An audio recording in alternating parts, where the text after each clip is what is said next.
ಪ್ರಿಯ ನಿರೀಕ್ಷಕರೇ, ನಮಸ್ಕಾರ. ಬೀರ್ಬಲ್ನ ವಿಶೇಷ ಕಾರ್ಯಕ್ರಮಕ್ಕೆ ಆತ್ಮೀಯವಾದ ಸ್ವಾಗತ. ವೀಕ್ಷಕರೇ, ರಾಮಾಯಣದಲ್ಲಿ ಸೀತೆಯನ್ನ ರಾವಣ ಅಪಹರಣ ಮಾಡ್ಕೊಂಡು ಬರ್ತಾನೆ. ಆದರೆ ಸೀತಾಮಾತೆ ರಾವಣ ಎಷ್ಟೇ ಪ್ರಯತ್ನ ಪಟ್ಟರೂ ಕೂಡ ಅವನಿಗೆ ಒಲಿಯುತ್ತಾ ಇರಲಿಲ್ಲ. ಸದಾ ಪ್ರಭು ಶ್ರೀರಾಮನ ಚಿಂತೆಯಲ್ಲಿದ್ದರು. ಹೀಗಿರಬೇಕಾದ್ರೆ ರಾವಣನಿಗೆ ಒಂದು ಉಪಾಯ ಹೊಳೆಯುತ್ತೆ. ಯಾವಾಗಲೂ ರಾಮನ ಯೋಚನೆಯಲ್ಲಿರೋ ಸೀತೆಯ ಮುಂದೆ ನಾನು ಶ್ರೀರಾಮನ ವೇಷದಲ್ಲಿ ಬಂದರೆ ಸೀತೆ ನನ್ನನ್ನು ರಾಮ ಅಂತ ಒಪ್ಪಿಕೊಳ್ಬಹುದು ಅನ್ನೋದು. ಅದೇ ರೀತಿ ರಾವಣ ರಾಮನ ವೇಷದಲ್ಲಿ ಸೀತೆಯ ಮುಂದೆ ಬರ್ತಾನೆ. ನಾನೇ ನಿನ್ನ ರಾಮ ಅಂತ ಹೇಳ್ತಾನೆ. ನೋಡೋದಕ್ಕೆ ಸೇಮ್ ಟು ಸೇಮ್ ಶ್ರೀರಾಮಚಂದ್ರನೇ, ಅದೇ ಮುಖ. ಆದರೆ ಸೀತೆಗೆ ತಕ್ಷಣ ಗೊತ್ತಾಗ್ಬಿಡ್ತು, ಇದು ನನ್ನ ರಾಮನಲ್ಲ, ರಾಮನ ವೇಷ ಧರಿಸಿ ಬಂದವ ಅಂತ. ರಾವಣನಿಗೆ ಗಾಬರಿ ಆಗಿಬಿಡುತ್ತೆ. ಹೇಗೆ ಸಾಧ್ಯ ಇದು? ಇಷ್ಟೊಂದು ಕರೆಕ್ಟಾಗಿ ರಾವಣನ ವೇಷದಲ್ಲಿ ಬಂದರೂ ಕೂಡ ಹೇಗೆ ಸೀತೆ ನನ್ನನ್ನು ಕಂಡು ಹಿಡಿದ್ಬಿಟ್ಲು ಅಂತ ಸಿಟ್ಟಾಗಿಬಿಡ್ತಾನೆ. The moral of the story ಏನಂದರೆ, ಬರೀ ವೇಷ ಧರಿಸೋದ್ರಿಂದ ರಾವಣ ರಾಮ ಆಗೋದಕ್ಕೆ ಸಾಧ್ಯ ಇಲ್ಲ. ರಾಮನ ಗುಣಗಳು ಎಂದಿಗೂ ರಾವಣನಿಗೆ ಅಳವಡಿಸಿಕೊಳ್ಳೋದಕ್ಕೆ ಆಗಲೂ ಇಲ್ಲ. ಸುಮ್ಮನೆ ನಿಮಗೆ ಗೊತ್ತಿರಲಿ ಅಂತ ಈ ಕಥೆಯನ್ನು ಹೇಳಿದೆ. ಪೂರ್ತಿ ವಿಡಿಯೋ ನೋಡಿದ ಮೇಲೆ ಯಾಕೆ ಇದನ್ನು ಹೇಳಿದೆ ಅನ್ನೋದು ನಿಮಗೆ ಅರ್ಥ ಆಗುತ್ತೆ. ವೀಕ್ಷಕರೇ, ನಮ್ಮ ಬೀರ್ಬಲ್ ಚಾನಲಲ್ಲಿ DK ಶಿವಕುಮಾರ್ ಅವರ ಹಿಂದುತ್ವದ ಬಗ್ಗೆ ಸಾಲು ಸಾಲು ವಿಡಿಯೋಗಳನ್ನು ಮಾಡ್ಕೊಂಡು ಬಂದಿದ್ದೇವೆ. ನೀವು ಕೂಡ ನೋಡಿರ್ತೀರಾ ಅಂದ್ಕೊಳ್ತೀನಿ. ನೋಡಿರದೇ ಇದ್ದರೆ ಕಮೆಂಟ್ ಸೆಕ್ಷನ್ನಲ್ಲಿ ಅದರ ಲಿಂಕ್ ಹಾಕಿರ್ತೀವಿ, ಒಮ್ಮೆ ಅದನ್ನು ನೋಡಿ. DK ಶಿವಕುಮಾರ್ ಕನಕಪುರದ ಬಂಡೆ, ಟ್ರಬಲ್ ಶೂಟರ್. DK ಶಿವಕುಮಾರ್ ಅವರು ಭಯಂಕರ ಬುದ್ಧಿವಂತ ರಾಜಕಾರಣಿ, ಅದರಲ್ಲಿ ಯಾವ ಅನುಮಾನವೂ ಕೂಡ ಇಲ್ಲ. ಯಾವ ದಾಳ ಉರುಳಿಸಿದ್ರೆ ಯಾವ ಪಾನನ್ನು ಹೊಡೆದಾಕಬಹುದು ಅನ್ನೋದು ಅವರಿಗೆ ಚೆನ್ನಾಗಿ ಗೊತ್ತಿದೆ. ಇತ್ತೀಚೆಗೆ ಒಂದಷ್ಟು ಕುರ್ಚಿ ಗಲಾಟೆ ಕಾಂಗ್ರೆಸ್ನಲ್ಲಿ ನಡೀತಾ ಇದೆ. DKಶಿ ಹಾಗೂ ಸಿದ್ದು ಬಣದ ನಡುವೆ ಗೊಂದಲಗಳು ಕೂಡ ಇದೆ. ಬಟ್ DK ಶಿವಕುಮಾರ್ ಅವರನ್ನ ತಣ್ಣಗೆ ಮಾಡೋದಕ್ಕೆ ಬೇಕಾದ ಅಸ್ತ್ರವನ್ನು ಕೂಡ ರೆಡಿ ಮಾಡ್ಕೊಂಡಿದ್ದಾರೆ. ಸದನದಲ್ಲಿ ಅದ್ರ ಬಗ್ಗೆ ಚರ್ಚೆಯೂ ನಡೀತಿದೆ. ಇದೆಲ್ಲವನ್ನ ಹೊರತುಪಡಿಸಿದ್ರೆ DK ಶಿವಕುಮಾರ್ ಅವರಿಗೆ ಕಾಂಗ್ರೆಸ್ನಲ್ಲಿ ಯಾವ ತೊಂದರೆಯೂ ಕೂಡ ಇಲ್ಲ. ಒಂದಷ್ಟು ಬೇಜಾರು ಬಿಟ್ರೆ ಆ ಕಾರಣಕ್ಕೆ ಪಕ್ಷ ಬಿಟ್ಟು ಬರುವ ನಾಯಕ DKಶಿ ಅಲ್ಲ. ಯಾಕಂದ್ರೆ DKಶಿ ಗಾಂಧಿ ಕುಟುಂಬದ ಓರ್ವ ಕಟ್ಟುನಿಟ್ಟಿನ ಕಟ್ಟಾಳು. ಸೋನಿಯಾ ಗಾಂಧಿ ಅವರ ಮಾತನ್ನ ಯಾವತ್ತೂ DKಶಿ ಮೀರೋದಿಲ್ಲ. ತಿಹಾರ್ ಜೈಲಿಗೆ ಹೋದಾಗ ಅವರನ್ನ ಸೋನಿಯಾ ಮೇಡಮ್ ಬಂದು ನೋಡಿ ಧೈರ್ಯ ಹೇಳಿದ್ರು ಅನ್ನೋ ಋಣ ಅವ್ರು ಇಟ್ಕೊಂಡಿದ್ದಾರೆ. ಆದರೆ ಇತ್ತೀಚೆಗೆ DKಶಿ ಅವರ ಒಂದಷ್ಟು ನಡೆಗಳು ಸಿಕ್ಕಾಬಟ್ಟೆ ಚರ್ಚೆಗೆ ಕಾರಣ ಆಗಿತ್ತು. ಆಲ್ ಆಫ್ ಎ ಸಡನ್ ಹುಲಿ ಮರಿ ಒಂದು ಮಾಂಸ ತಿನ್ನೋದನ್ನ ಬಿಟ್ಟು ಹಸುವಿನಂತೆ ಹುಲ್ಲು ತಿನ್ನೋದಕ್ಕೆ ಶುರು ಮಾಡ್ಕೊಂಡಾಗಿತ್ತು.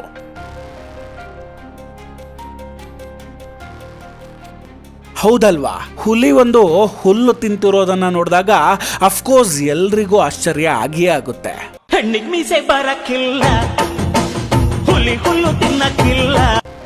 ಯಾಕಂದ್ರೆ ಎಲ್ರು ಅಂದ್ಕೊಂಡಿರ್ತಾರೆ ಹುಲಿ ಹುಲ್ಲನ್ನ ತಿನ್ನೋದಿಲ್ಲ ಅಂತ.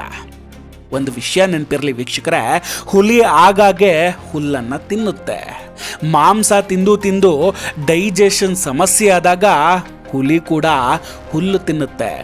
ಸೊ ಹುಲಿ ಹುಲ್ಲು ತಿನ್ನೋದಿಲ್ಲ ಅಂದ್ಕೊಂಡಿರೋದು ನಮ್ಮ ಮೂರ್ಖತನ ಅಷ್ಟೇ. ಹಾಗೆ DK ಶಿವಕುಮಾರ್ ಅವ್ರು ಕೂಡ ಅಷ್ಟೇ. ಕುಕ್ಕರ್ ಬಾಂಬ್ ಬಿಟ್ಟವನನ್ನ ಬ್ರದರ್ಸ್ ಅಂತ ಹೇಳ್ತಾ ಎಮೋಷ್ನಲ್ ಆಗ್ತಿದ್ದ DK ಸಾಹೇಬ್ರು ಇದ್ದಕ್ಕಿದ್ದಂತೆ ನಾನು ಹಿಂದುವಾಗಿ ಹುಟ್ಟಿದ್ದೇನೆ, ಹಿಂದುವಾಗಿ ಸಾಯ್ತೇನೆ ಅನ್ನೋದಕ್ಕೆ ಶುರು ಮಾಡ್ಕೊಂಡಿದ್ರು. ಕುಂಭಮೇಳಕ್ಕೆ ಹೋಗಿ ಗಂಗಾ ಸ್ನಾನ ಮಾಡಿದ್ರು.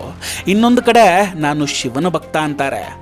ಯೋಗಿ ಸರ್ಕಾರವನ್ನ ಹೊಗಳ್ತಾರೆ. ಕುಂಭಮೇಳ ಅದ್ಭುತವಾಗಿತ್ತು ಅಂತ ಕೊಂಡಾಡ್ತಾರೆ.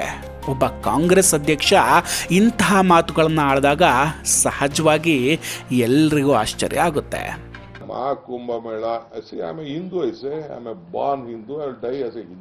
ನಮ್ಮ ಜನರೇ ಹಾಗೆ. ನಮ್ಮವರನ್ನ ಯಾಮಾರಿಸೋದು ಬಹಳ ಸುಲಭ. ಒಬ್ಬ ಕೊಲೆಗಾರ ಜೀವನದುದ್ದಕ್ಕೂ ಪಾಪಗಳನ್ನೇ ಮಾಡಿಕೊಂಡು ಬಂದವ. ಕೊನೆಗೆ ಯಾವುದೋ ಒಂದು ಕಾರ್ಯಕ್ರಮದಲ್ಲಿ ಬಂದು ಕಣ್ಣೀರಿಟ್ಟ ಅಂದರೆ ಅವನಿಗೆ ಕರಗಿ ಬಿಡ್ತಾರೆ. ಎಕ್ಸಾಕ್ಟ್ಲಿ ಡಿ ಕೆ ಶಿವಕುಮಾರ್ ಅವರ ವಿಷಯದಲ್ಲೂ ಕೂಡ ಇದೇ ಆಗಿತ್ತು. ಡಿ ಕೆ ಶಿ ಸ್ವಲ್ಪ ಹಿಂದುತ್ವದ ಕಡೆ ವಾಲಿದ್ದೇ ತಡ ಅವರನ್ನ ಹೊಗಳಿ ಅಟ್ಟಕ್ಕೇರಿಸೋದಕ್ಕೆ ಶುರು ಮಾಡ್ಕೊಳ್ತಾರೆ. ಡಿ ಕೆ ಶಿ ಅಂತಹ ಕಟ್ಟರ್ ಹಿಂದೂ ನಾಯಕ ಮತ್ತೊಬ್ಬನಿಲ್ಲ ಅನ್ನೋ ಹಾಗೆ ಆಡೋಕೆ ಪ್ರಾರಂಭಿಸ್ತಾರೆ. ದುರಂತ ನೋಡಿ, ಇದೇ ಡಿ ಕೆ ಶಿವಕುಮಾರ್ ಹಿಂದೆ ಬೆಟ್ಟದಲ್ಲಿ ಯೇಸು ಕ್ರಿಸ್ತನ ಶಿಲುಬೆಯನ್ನ ನಿಲ್ಲಿಸೋದಕ್ಕೆ ಹೊರಟಿದ್ದನ್ನ ನಮ್ಮವರು ಮರೆತೇ ಬಿಟ್ಟಿದ್ರು. ಇದೇ ಡಿ ಕೆ ಶಿವಕುಮಾರ್ ಹಿಂದೂಗಳ ಮೇಲೆ ಕಲ್ಲು ಹೊಡೆದ ಶಾಂತಿ ದೂತರ ಕೇಸ್ ವಾಪಸ್ ಪಡೆದಿದ್ದನ್ನ ಮರೆತೇ ಬಿಟ್ರು. ಇದೇ D K Shivakumar cooker bomb ಬಿಟ್ಟವನನ್ನ ಮೈ ಬ್ರದರ್ ಅಂತ ಬಾಯಿ ತುಂಬಾ ಕರೆದಿದ್ದನ್ನು ಕೂಡ ಮರೆತೇ ಬಿಟ್ಟಿದ್ರು. ಎಲ್ಲ ಮರೆತು ಡಿ ಕೆ ಶಿಯನ್ನ ಕೊಂಡಾಡೋದಕ್ಕೆ ಶುರು ಮಾಡ್ಕೊಂಡಿದ್ರು. ಡಿ ಕೆ ಶಿ ಹೊಸ ಹಿಂದೂ ಹುಲಿಯಾಗಿ ಜನ್ಮ ತಾಳ್ಬಿಟ್ಟಿದ್ರು. ಈವನ್ ಬಿಜೆಪಿ ಕಾರ್ಯಕರ್ತರು ಕೂಡ ಡಿ ಕೆ ಅಂತ ಪೋಸ್ಟ್ ಹಾಕಿ ಸಂಭ್ರಮಿಸ್ಬಿಟ್ಟಿದ್ರು. ನಾವು ಇದರ ಬಗ್ಗೆ ಆಗಲೇ ಹೇಳಿದಾಗೆ 2 ವಿಡಿಯೋವನ್ನ ಮಾಡಿದ್ವಿ. ಡಿ ಕೆ ಶಿವಕುಮಾರ್ ಅವರನ್ನ ನಂಬಬೇಡಿ, ಈ ಹಿಂದುತ್ವ ಅನ್ನೋದು ಬರೀ ಓಳು ಅಂತ. ಈಗ ನೋಡಿ, ಸತ್ಯ ಕೊನೆಗೂ ಬಯಲಾಗಿದೆ. ಡಿ ಕೆ ಶಿ ಅವರ ಅಸಲಿ ಮುಖ ಕೇವಲ 30 ಸೆಕೆಂಡ್ಗಳಲ್ಲಿ ಬಯಲಾಗಿ ಹೋಗಿದೆ. We will think of scrapping reservations when India is a fair place. We will think of scrapping reservations when India is a fair place.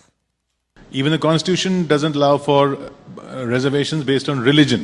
Yes, I agree. Let us see. Let us watch. Let what court comes out. We have started something. I know that everyone will go to the court. Let us wait for some good day. Good day will come. Lot of changes are there. Constitutions will be changing. There are judgments which alters the constitution also. ಕೇಳಿಸ್ಕೊಂಡ್ರ ನಿಮ್ಮ ಹಿಂದೂ ಹುಲಿಯ ಮಾತನ್ನ? ಕಾಂಗ್ರೆಸ್ ಏನಾದ್ರೂ ಅಧಿಕಾರಕ್ಕೆ ಬಂದ್ರೆ ಈ ದೇಶದ ಸಂವಿಧಾನವನ್ನೇ ಬದಲಿಸ್ಬಿಡ್ತಾರಂತೆ. ಸಂವಿಧಾನದಲ್ಲಿ ಮುಸ್ಲಿಮರಿಗೆ ಮೀಸಲಾತಿಯನ್ನ ಕೊಡ್ತಾರಂತೆ. ಅಲ್ಲಿ ರಾಹುಲ್ ಗಾಂಧಿ ಹಿಂದೂಗಳನ್ನ ಹಿಂದಿ ವರ್ಸಸ್ ಇತರರು, ಉತ್ತರ ವರ್ಸಸ್ ದಕ್ಷಿಣ ಅಂತ ಬ್ಯುಸಿ ಮಾಡಿಬಿಟ್ಟಿದ್ದಾರೆ.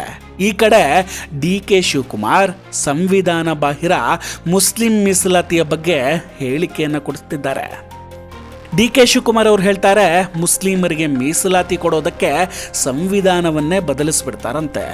ಇಷ್ಟು ಚಿಕ್ಕದೊಂದು ಸಂವಿಧಾನ ಪುಸ್ತಕ ಹಿಡಿದು ಸಂವಿಧಾನ ಅಪಾಯದಲ್ಲಿದೆ, ಸಂವಿಧಾನವನ್ನ ಮೋದಿ ಬದಲಾಯಿಸ್ಬಿಡ್ತಾರೆ ಅಂತ ಪೋಸ್ ಕೊಟ್ಟು ಪ್ರಮಾಣ ವಚನ ಸ್ವೀಕರಿಸಿದ್ದ ರಾಹುಲ್ ಗಾಂಧಿ ಅವರೇ ಈಗ ಡಿ ಕೆ ಶಿ ಅವರ ಮಾತಿಗೆ ಏನಂತೀರಾ? ಮಾತೆತ್ತಿದ್ರೆ ಡಾಕ್ಟರ್ BR ಅಂಬೇಡ್ಕರ್ ಅವರ ಹೆಸರು ಹೇಳೋರು ಈಗ ಅದೇ ಅಂಬೇಡ್ಕರ್ ಅವರಿಗೆ ಮಾಡ್ತಿರೋ ಅವಮಾನ ಅಲ್ವೇ? ಎಲ್ಲೋದ್ರಪ್ಪ ನಕಲಿ ಸಂವಿಧಾನ ರಕ್ಷಕರು? ಈಗ ಯಾಕೆ ಯಾರೂ ಮಾತಾಡ್ತಿಲ್ಲ? ವೀಕ್ಷಕರೇ, ಈ ರಾಜಕೀಯ ತಂತ್ರಗಳನ್ನು ಒಮ್ಮೆ ಅರ್ಥ ಮಾಡ್ಕೊಳ್ಳಿ. ಯಾವ ಹಿಂದುತ್ವವೂ ಇಲ್ಲ, ಸುಡುಗಾಡು ಕೂಡ ಇಲ್ಲ. ಇದೆಲ್ಲ ಜನರ ದಿಕ್ಕನ್ನು ತಪ್ಪಿಸುವಂತಹ ತಂತ್ರ ಅಷ್ಟೇ. ಹಿಂದೂಗಳೇ, ಈಗಲಾದರೂ ಎಚ್ಚೆತ್ಕೊಳ್ಳಿ. ವೀಕ್ಷಕರೇ, ಈ ಕಾರ್ಯಕ್ರಮದ ಬಗ್ಗೆ ನಿಮ್ಮ ಅಭಿಪ್ರಾಯ ಏನು? ದಯವಿಟ್ಟು ಕಮೆಂಟ್ ಮಾಡಿ ತಿಳಿಸಿ. ವಿಡಿಯೋ ಇಷ್ಟ ಆಗಿದ್ರೆ ಲೈಕ್ ಮಾಡಿ ಹಾಗೂ ಶೇರ್ ಮಾಡಿ. ಇನ್ನೂ ನಮ್ಮ ಬೀರ್ಬಲ್ ಚಾನಲನ್ನು ಸಬ್ಸ್ಕ್ರೈಬ್ ಮಾಡಿಲ್ಲ ಅಂದರೆ ದಯವಿಟ್ಟು ಸಬ್ಸ್ಕ್ರೈಬ್ ಮಾಡಿ ಹಾಗೂ ಬೆಲ್ ಐಕಾನನ್ನು ಕ್ಲಿಕ್ ಮಾಡಿ. ನಮಸ್ಕಾರ, take care and bye bye. ಮತ್ತೆ ಭೇಟಿಯಾಗೋಣ.